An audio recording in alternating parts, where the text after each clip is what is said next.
This is One on One.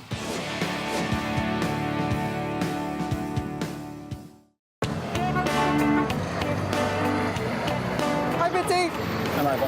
Hi, Bitsy. Hi, Michael. Hi, Bitsy. Hi, Michael! Hi, Jesse. Hey, Michael. I brought you chicken noodle soup. Oh my gosh, I'm actually starving. Thank you. It's so sweet of you. Oh, good. It's hot. It's fresh. What made you do this? Oh, because you're sick. I'm not sick. You are now. You're not getting this role, Michael. But don't go out this.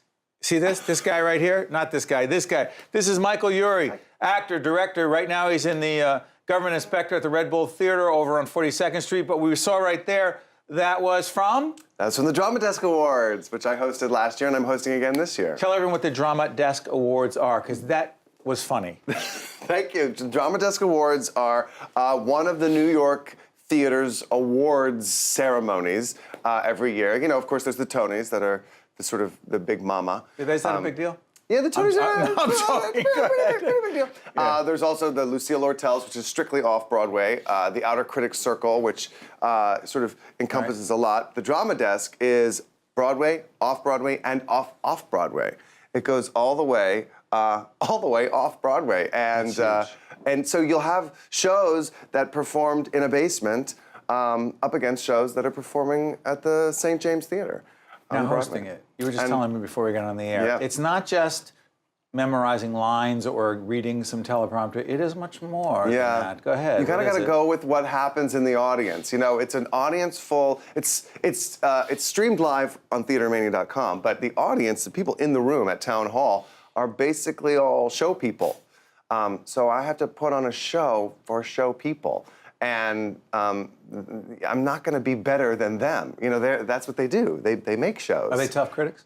Yeah, they're tough. It's a tough crowd. So you got to surprise them. You got to. Well, sometimes you got to go into the audience and play with them. And one thing that performers have in common with regular people is they don't like to be singled out when they're in an audience. They become just as shy as a regular person. Hold on, you mean they came to watch a show, not be in the show? That's right, they came to watch the show. Yeah, but you just told me you went into the audience. Yeah, I went into the audience and I forced them to engage. And it was delightful, they were really fun. I mean, Jesse Tyler Ferguson, as you saw from that movie. Who was on One-on-One, one of our great guests.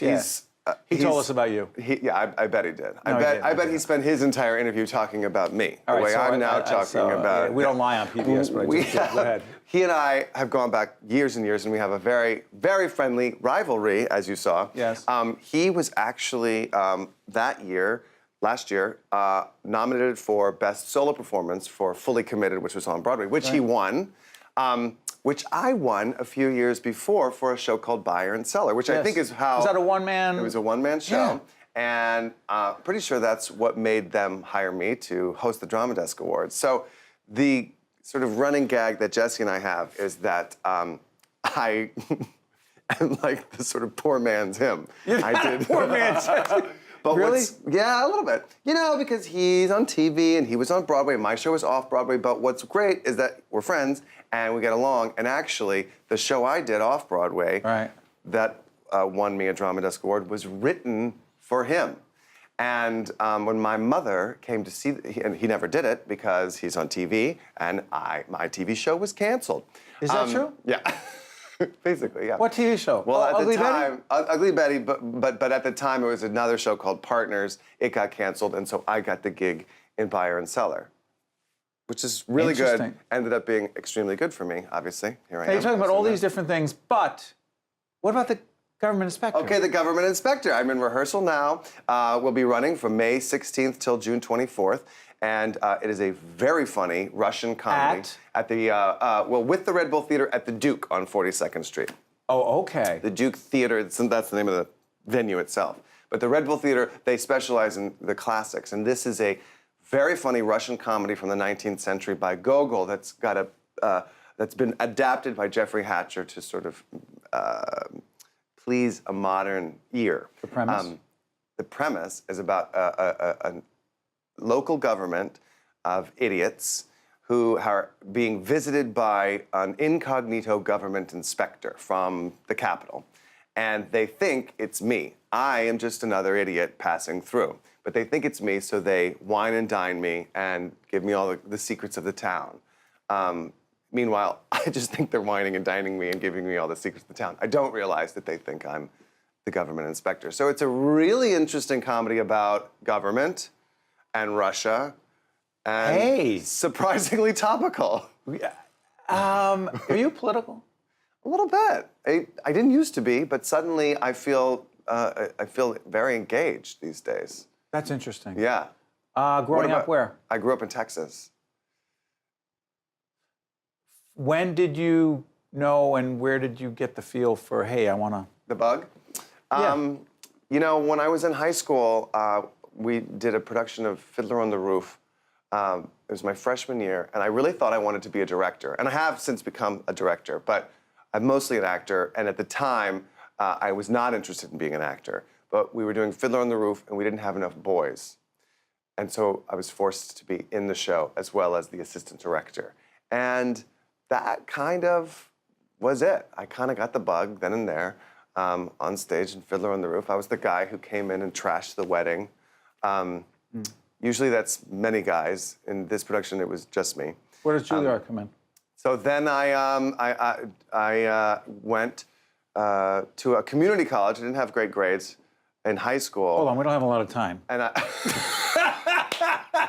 And so the teacher of the community college brought us on this amazing trip to New York. We toured Juilliard right here. Yeah, right this here. building.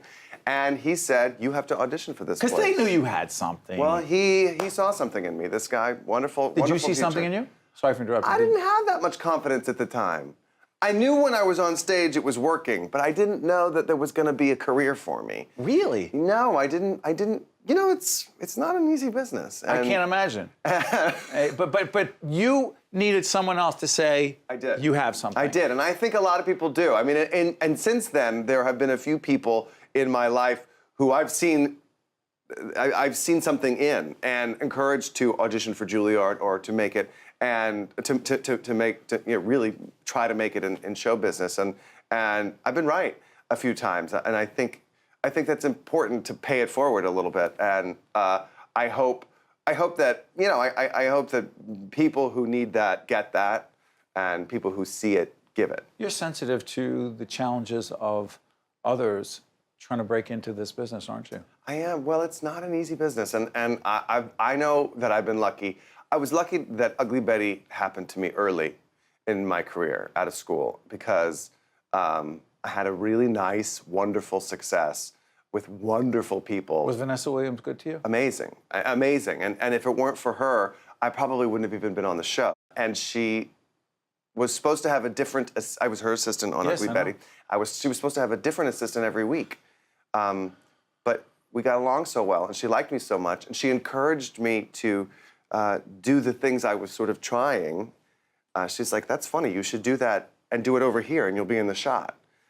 And I didn't know things like that. I didn't know. Not everyone does that. Not everyone does that, and That's she did not awesome. need to do that. She didn't need to share her spotlight, but she did. She and paid it forward. She paid it forward to me, and I became series regular because of it.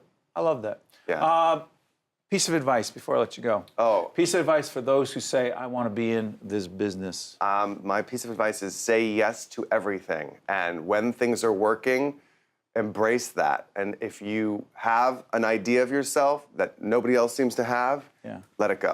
Michael Urie, the government inspector over on 42nd Street. Where is it again? The Duke Theater with Red Bull. Thank you so much. Thank you. What a Drama pleasure. Desk Awards. Check out the Drama Desk Yes. Awards. June 4th. You're good. Thank you. Thank you. One on One with Steve Adubato has been a production of the Caucus Educational Corporation, celebrating over 25 years of broadcast excellence. This special edition of One on One with Steve Adubato is brought to you from the Tisch WNET studios at Lincoln Center. Funding has been provided by Englewood Hospital and Medical Center, Caldwell University, TD Bank, Qualcare Inc., Kessler Foundation, the North Ward Center, and by the New Jersey Office of the Insurance Fraud Prosecutor. Transportation provided by Airbrook Limousine, serving the metropolitan New York, New Jersey area.